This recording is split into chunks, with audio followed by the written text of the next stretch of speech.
2022, Elon Musk bought Twitter for $44 billion.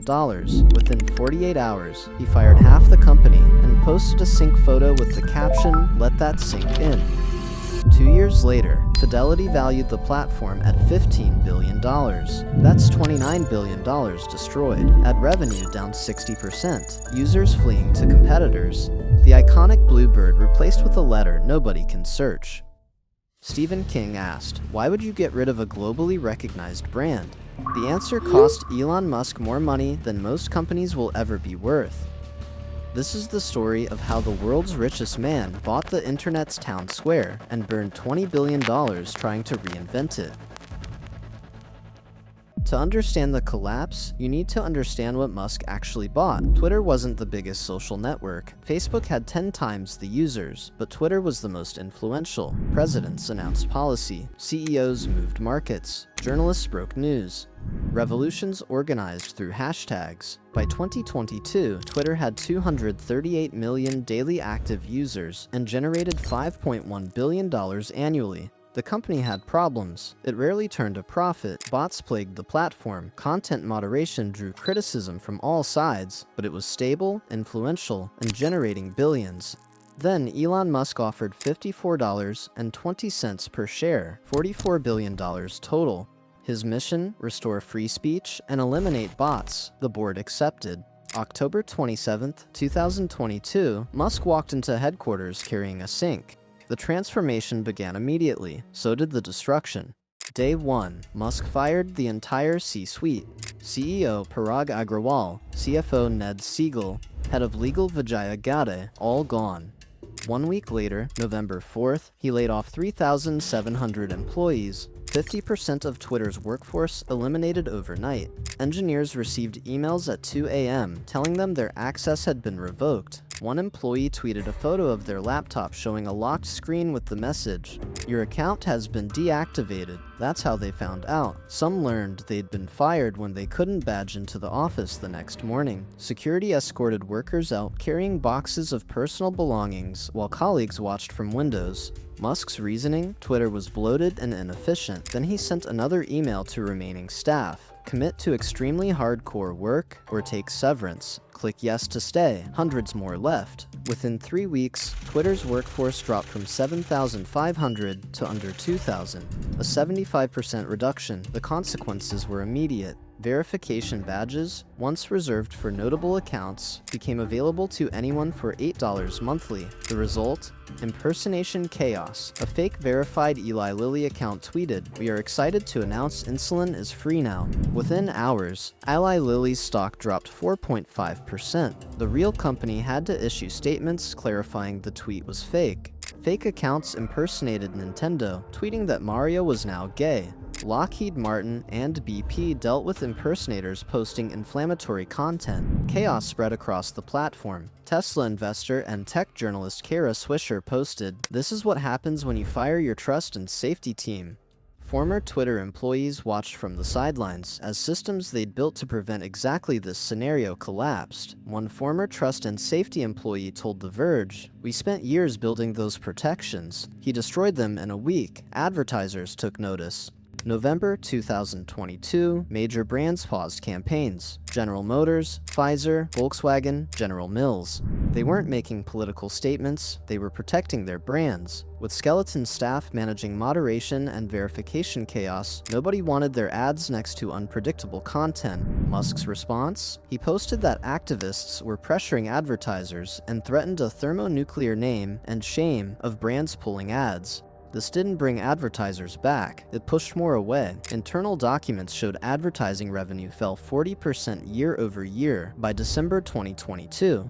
Twitter was hemorrhaging money, and Musk hadn't even killed Twitter yet. July 23, 2023, Elon Musk deleted Twitter. The iconic bluebird logo, recognized globally for over a decade, disappeared. In its place, a simple black X.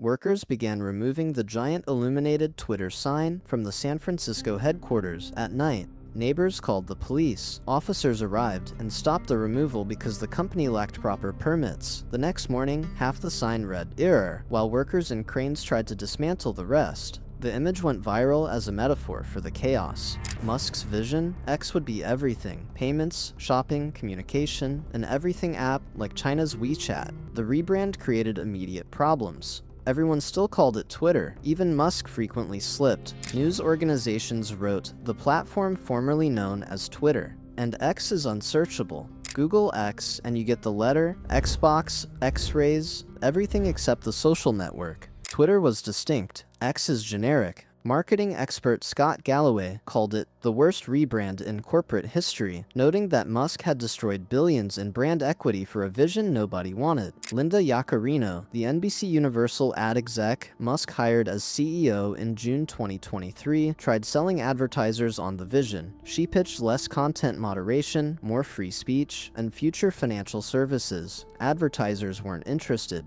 September 2023, the New York Times reported U.S. ad revenue down 55% from the previous year. Musk had eliminated the Trust and Safety Council and reinstated previously banned accounts, including controversial figures. Brands didn't want ads near extremist content. November 2023, Media Matters published a report. Ads from IBM, Apple, Oracle, and Disney appeared next to pro-Nazi content. Screenshots showed IBM ads next to Hitler praise, Apple ads beside Holocaust denial. All four immediately pulled advertising. Musk attended the DealBook Summit days later. Journalist Andrew Ross Sorkin asked about the advertiser exodus.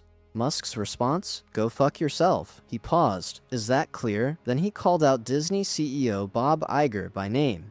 Hey Bob, if you're in the audience. The audience gasped. The clip went viral, not as inspiration, as a meltdown. Venture capitalist Mark Cuban tweeted, "That's not how you save a company that's losing billions." More advertisers left. By year-end, ad revenue had dropped 60% from pre-acquisition levels. X was losing $3 billion annually. The irony was unavoidable. The man who called himself a free speech absolutist then sued critics for their speech. The CEO who promised transparency ran polls asking if he should step down, then ignored the results when 57.5% of users voted yes. The entrepreneur who built Tesla on innovation was destroying Twitter by ignoring basic business principles. January 2024, Fidelity marked down its stake by 71.5%. This implied X was worth approximately $12.5 billion, down from $44 billion. Musk dismissed the valuation. The numbers didn't lie. User data told the same story. While Musk claimed record engagement, third-party analyses showed declining traffic. Similarweb reported web visits down. Apptopia showed fewer daily active users in key markets. Time spent on platform had decreased. Competitors seized the opportunity. Threads, Meta's Twitter alternative, launched July 2023. It gained 100 million users in 5 days. The pitch was simple. It's like Twitter, but from Instagram. Familiar interface, existing network, no confusion. Blue Sky, founded by former Twitter CEO Jack Dorsey, grew rapidly. Mastodon saw increased activity. None fully replaced Twitter, but they fragmented the audience. The network effect that made Twitter valuable, everyone in one place, was breaking apart. The financial picture worsened. The acquisition included $13 billion in debt. Debt service alone cost $1.2 billion annually. Revenue had collapsed. X was burning cash. Reports emerged that Musk might sell more Tesla stock to fund operations. August 2024, Musk filed a lawsuit against the World Federation of Advertisers and major brands. He alleged an illegal boycott conspiracy under antitrust law. Legal experts were skeptical. Advertisers have no obligation to spend on any platform. Choosing not to advertise isn't conspiracy, it's business. The lawsuit looked like blaming external forces for self-inflicted damage. October 2024, Fidelity updated its valuation. X was worth $9.4 billion, a 79% drop from purchase price. Musk had destroyed $34.6 billion in value in 2 years. December 2024, more reports of declining ad revenue and user engagement. Competitors kept growing. The rebrand remained confusing. The Everything app showed no signs of materializing. January 2025, the bleeding continued. The platform that was supposed to revolutionize social media was worth less than a third of what Musk paid. So what exactly went wrong? 3 critical mistakes. First, Musk alienated the customers who paid the bills. X's revenue came from advertisers, not users. When Procter & Gamble pulls a campaign, it's not political. It's fiduciary responsibility. Marketing executives cannot justify spending where ads might appear next to extremist content. Musk treated this as ideological battle about free speech. It was actually a business relationship. You can have a free speech absolutist platform or an advertising-supported platform. Doing both is nearly impossible. Compare this to how Meta handled similar pressures. When advertisers threatened boycotts over content moderation in 2020, Meta met with them, adjusted policies, and maintained relationships. Revenue continued growing. Meta understood that platforms need advertisers more than advertisers need platforms. Musk never learned this lesson. Instead, he told them to go fuck themselves on stage. Second, the rebrand to X destroyed brand equity without providing value. Twitter had 15 years of cultural recognition. The Bluebird was globally understood. Tweets and retweets were in dictionaries. That brand had immense value. X provided nothing better. It confused users and erased brand equity built over a decade. Musk wanted an everything app, but Western users already have separate apps for payments, shopping, and communication. They don't need everything in one place. Compare this to successful pivots. When Google became Alphabet, Google the product stayed unchanged. When Facebook became Meta, Facebook and Instagram remained the same. The corporate structure changed, not user-facing brands. Musk changed the brand everyone loved without giving them anything in return. Meanwhile, Threads launched with a simple pitch. It's like Twitter, but it works. No confusion, no deleted history, no chaos. Users understood it immediately.